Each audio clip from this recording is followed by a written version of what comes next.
Hi, my name is Ishmael and today we're going to be talking about single legs. What are they and how to invest in them the best way? So let's have a look. Let's assume we're going to start with a house. So we have a house. Now, how much is this house going to cost? Well, let's say it costs £100,000 to make these numbers easy. £100,000 is how much it costs. Now if you buy that house, you're going to need £100,000 cash.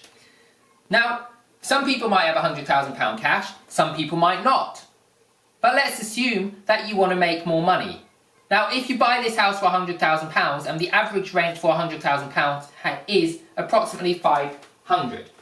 So £500 per calendar month. Now if you're looking at £500 per calendar month, then you are going to be saying that your annual rent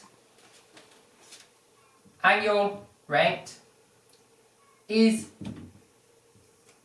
around about £6,000. So that's £6,000 a year.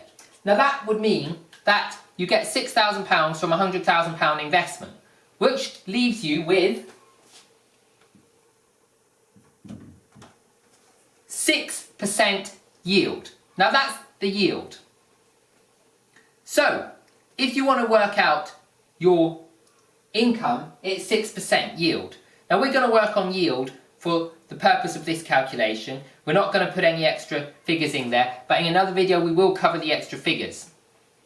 Now, if we're talking about a 6% yield, that seems like an okay return of investment. Compared to a bank, it's extremely good. So if you have £100,000, you want to put it in a property. Now the second option is, rather than buying the property outright, how about we get the same property. Now you have £100,000. Now rather than putting it in one house, how about we take a hypothetical scenario and we say that we put a mortgage on it. Now the average mortgage, I know there's fees, but we're not going to take fees into consideration in this video because it gets a bit complicated. So the average mortgage is going to be around about 4% at the moment. You can get it a lot cheaper, but let's say 4% to keep the figures reasonable.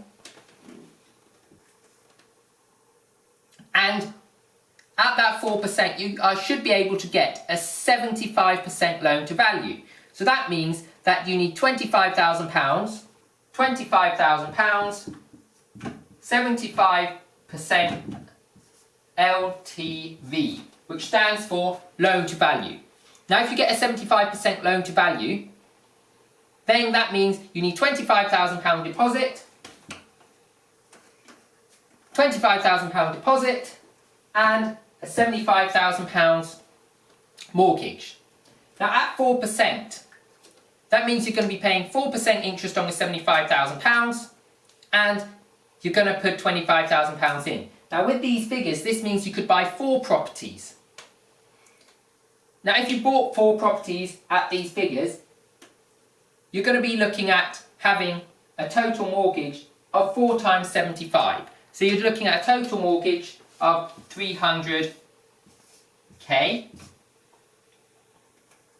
And you're looking at 4%. So you're looking at a total annual interest rate of 4% on 300k, 4% on 300k, so you're looking at 12k per annum.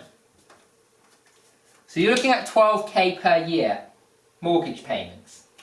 However, assuming this property is also producing £500 each property, that means that you're looking at not 6,000, but you're looking at 2k per calendar month. That's £500 per calendar month per property. You have 4 properties, that's £2,000 per calendar month on rental income, which equals £24,000 a year. Now this is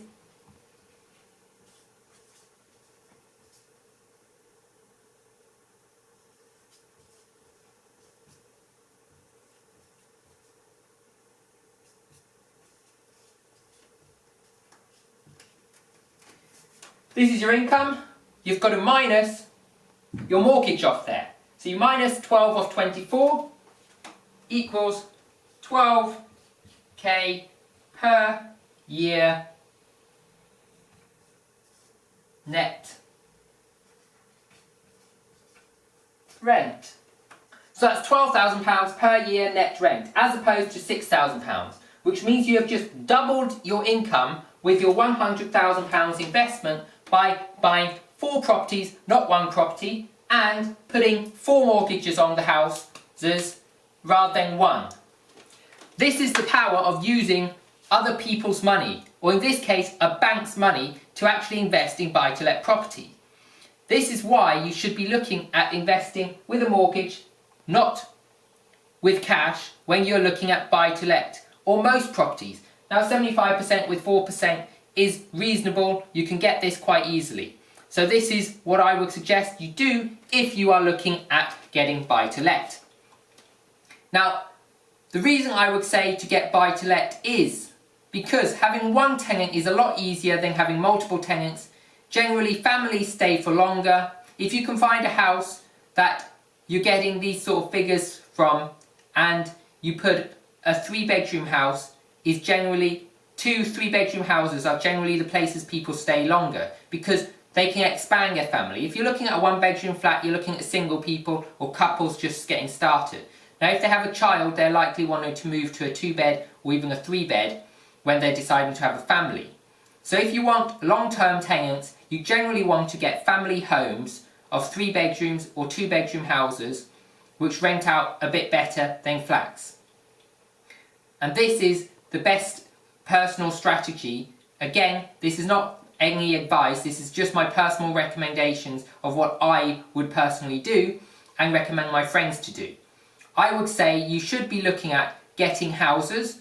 Now, the reason we stay away from flats is for no particular reason, apart from that when you have a flat, you generally don't own the property. More on that in another video. If you like this video, subscribe to my channel, whack that bell notification icon to get notified of videos coming out each and every week.